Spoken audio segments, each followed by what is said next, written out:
it's just fun. There's a lot of fun, quirky characters, and I'm enjoying it so far. Yeah, I completely agree. This series is really enjoyable. I've laughed a lot for it, and I've had a really good time watching it. My only big problem with it is that it really goes off on its own tangents a lot of the time. And, I mean, there's just weird side stories and odd things happening almost constantly. And it's not so much that it's hard to follow, it just feels irrelevant a lot of time. There's some cool stories going on. They're trying to push ahead. They have strategies to get things. And just it's really fun seeing their summoned beings, and it's like how their ways of fighting each other. Because how it is your last test you did in that subject sort of shows the power level of your summoned being. Oh my god, I can't believe I'm saying this. But so they summon them in the hallways, and you just sort of fight through. And, you know, if your math score is higher than theirs, you can use your sword better. And it's wild, this whole series. So, I mean, if you're into that, this craziness, this fun, it can be a really fun series to watch. But at the same time, there's nothing more than the fun of aspects to it. So you gotta have that sort of balance. And if you're looking for a more serious series, this isn't the one to look for. Yeah, all this series is just pure fun. There, like as Leslie said, really is not a whole lot of depth, at least up to episode 3. And I don't think there's gonna be a whole lot of depth from here on out. But still, if you definitely want something just to sit down and laugh at, I'd say check it out. Yeah, I definitely would say that's probably the best comedy of the season. So, would you say to pick it up, or would you say not to look at it? I'd say pick it up. I'd say give it a shot. If you're not into this sort of thing, then you can just drop it. But I'd say at least check out episode 1. And if you find yourself laughing by the end of episode 1, I'd say stick with it. Yeah, I definitely agree. Definitely pick it up if you can, because if you're looking for something fun, I don't think you're going to find a series as much fun just for pure fun factor this season. Although there's series that are really amazing and have good fun aspects to them as well that we're going to talk about later in the show. Alright, so next up we have an anime called Dance in the Vampire Bund. And this is made by Shaft, and it's a supernatural romance. Vampire Bund takes place in a world much like our own, but slightly in the future. And they've also added in the fact that vampires actually do exist. The story follows 2 main characters. The first is Mina Tepes. She is the queen of the vampires, and she has sort of revealed to the world that vampires truly do exist, and she wishes to coexist among them. The other is a young Japanese high school student named Akira, and he has some sort of mysterious past with Mina. However, he has lost his memory and doesn't know all of it. So the whole plot of the story is these 2 kind of characters coming back together after a long period of time, and he is sort of like a guardian. He is there to protect her from all of these sort of humans who want to assassinate Mina to prevent this sort of vampire uprising, I'll say. Yeah, so the series quickly starts off with the whole Shaftness to it. It has crazy cutscenes, amazing animation, and just wild dialogue going on very quickly. And, of course, this is always very interesting at the beginning. You're watching that episode 1 and episode 2, and it's so intriguing. There's this game show, and this game show is like this truth and lies, and do people believe in vampires? And so they bring in some experts and some Hollywood icons type thing all on the show, and they're like, okay, who thinks vampires do exist, who thinks vampires don't? And it was really interesting because, you know, they're going through all this, and the scenes are flashing, and vampires are actually doing stuff out in the wild, and they become a topic of the world. And then vampires are revealed to actually do exist. And so it's very Shaft, very intense, very crazy at the beginning. But as always with Shaft series, after you get to episode 3, you start to see the sketchiness start to happen. It's still very interesting, episode 3, and some spoilerific things start happening. Mm-hmm. But I'm already afraid that this series is moving down, as all Shaft series do. Yeah, just as you said, episode 1, it had me. This was so interesting. I was so hooked. I was like, okay, this is going to be really cool. I'm looking forward to this. And even by episode 2, there was a big sort of twist. Episode 2 still had me, but it's starting to lose my sort of attention already by episode 3. I don't know what it is. I mean, there's a good love story. It's very reminiscent of Bakemonogatari, I found, with the sort of the romance aspects.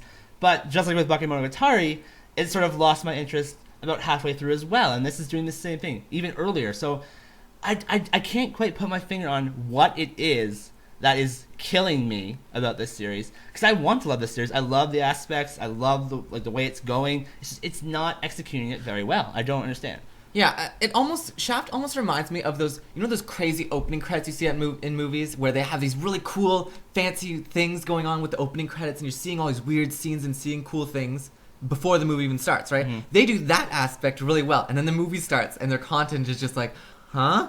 Like, what just happened? I mean, that's good, but that was not nearly as cool as the stuff you're showing me at the beginning. The opening sequence. So, I mean, That's exactly what I feel. So much like technical glamour and cool things, and the way they do animation, sound, and It's all dialogue top-notch. is all amazing.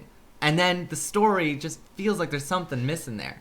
And so I'm gonna say for my verdict for this one is definitely to check it out, see if you like those first episodes. But there's definitely an edge of caution there, because I can't guarantee that the rest is gonna be good. Because as with almost every other Shaft series I've seen, it really dips in quality as the series goes on. For me, I'm also going to say pick it up at this point. There's a lot of potential there, as with all Shaft series. However, I'm also going to throw on that sort of warning label that beware, this may not turn out as great as you originally thought it was going to be. Alright, so we'll go on to our next series, and that is Ookamikakushi. And that is made by AIC, and it's a drama, horror, mystery, psychological thriller series. Woo! So, it's a little bit hard to explain the story of this, but basically, a boy has moved to a new town, and when getting there, he learns that there's this legend of these wolves that are sort of on the outskirts of town, and they're supernatural wolves. No one really knows if they really exist, and they seem to be bigger than your average wolf and scary and stuff, and there's been disappearances happening throughout the town. So the thing is, he has met sort of new people in this town, and those people are really, really odd when you get to know them as the episodes go on. And so he's learning about these odd people and this odd town, and as he does it, this sort of mystery unfolds. Mm-hmm. So my initial thoughts when looking at this series were, we have sort of a Higurashi no Kokoro ni-like story, just it's not very good at all. And from there, from up to episode 3, it's sort of turning out to be just like my initial thoughts were. Yeah, I definitely think that's the case. I mean, seeing it, I was actually somewhat intrigued. I didn't think it was going to be the best show ever, but, you know, hearing about it, I'm like, okay, this could be an interesting horror-type series. Watching it, though, I mean, there is... I don't know what it exactly is, but just, like, everything is flat. Like, you don't get dry. interested in anything. You know, the killing scenes, the thing, there's no flavor, there's no essence, no style to the show. It's just this really typical and boring horror story going on, and... even the horror aspects are very light throughout the series. There's just kind of like a person disappears once in a while. Mm-hmm. I mean, it has those very typical things where someone from his classroom disappears by the end of the first episode, and he poses this question, well, where did this person go? And they're all very creepy, like, oh, he moved away. And he's like, they moved away and didn't tell anybody? Yes, he just moved away. So you kind of have that eerie moments in the series, but it's falling flat. I will say, though, by the end of episode 3, it's starting to develop its sort of structure, and I'm kind of a little bit more enticed. Episode 1 and 2, I would have dropped it right there, but episode 3 kind of has those little lingering feelings that I kind of maybe want to keep going and maybe seeing where this is going to go. Yeah, for myself, I dropped the series, and I would definitely not recommend for people to watch it myself. I think there's much better horrors out there, and I really don't think, even if you were desperate for horror series, that this is going to be your fix. Yeah, for me, I'd say I wouldn't even check it out. Honestly, this is just my own sort of personal interest in the show. It's not a very good show. I would just pass it by completely. Moving on now, we've come to an anime called Durarara. So this is made by Brainspace, and it's an action slice-of-life series. And it follows the story of Mikado, who is a young high school boy who, on the request of his sort of old best friend Masami, transferred to a school in Ikebukuro. So the first episode begins with Mikado and Masami re-encountering at the train station, and Masami's taking him around Ikebukuro, showing him what the city is like, and along the way encountering, as well as Masami warning him about a bunch of individuals in Ikebukuro. So now, interesting about this series, that this is made by Brainspace, which also made Bakano. So this is kind of like the spiritual successor to Bakano, because all these individuals that Masami is talking about and that they meet are very key players. They all have their own storylines, and as the series goes along, we're only episode 3, all the stories are starting to sort of blend and mix, and all the characters are encountering each other, and it's a very Bakano-like storyline. So at this point, I'm very excited for the series. Oh yeah, I definitely agree.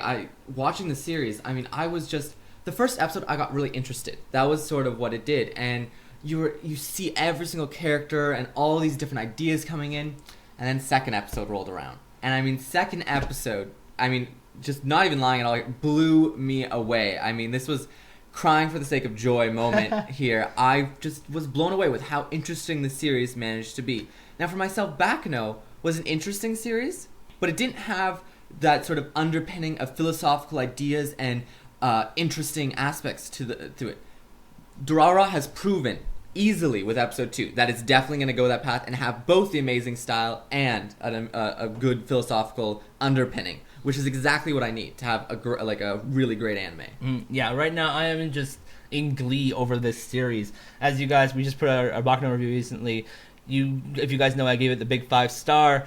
So this being made by the same company and being very similar to that series, this is like right up my alley. This is what I want. I love these types of shows. And what's good is it's not just I'm not just excited for the fact that it's very similar to Baka, it's keeping up with it. It has very interesting storylines, very interesting characters, and I can't not wait to see where this is going to go. So I'm very excited for this series, and for my verdict for Durarara, I say pick it up right now. Go somehow get a hold of it, download it, watch it, stream it.